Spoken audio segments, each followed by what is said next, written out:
Good, so now we've got that marked out. Now we need to cut it off with a saw.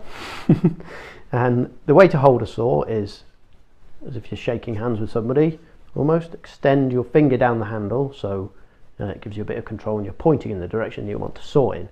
For kids, certainly both hands on the saw, and you could put both fingers down the saw handle as well. It gives you a bit more control.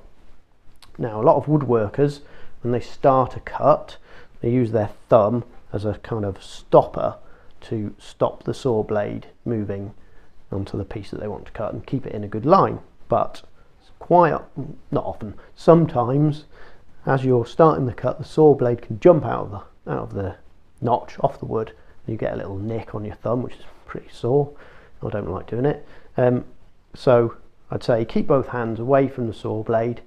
Now, another tip for kids, which is sometimes quite helpful, is to take a little piece of 1x2 like this, doesn't have to have paint on it, and lay it along the line and clamp it on, keeping the clamp out of the way.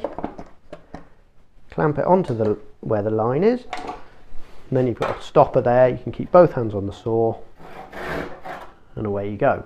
Also, once you've finished sawing, say always put the saw down, then it's out of the way, and you know nobody's going to get hurt. So that's great. Just take that away. So to start the saw cut, both hands on the saw, draw the saw blade back maybe 3 times. Now, when you pull it back, it doesn't cut very well. It cuts a tiny bit, so you end up with a small notch. Gradually, as the notch gets deeper, feel that you'll be able to push the saw blade forward, and it won't catch. If you started straight away, what happens is the corner of the wood gets caught in between the teeth, and it catches. So a few times back, and there you go. Start it now. Now, when I'm pushing it forwards, I'm not putting any pressure down on the saw blade at all.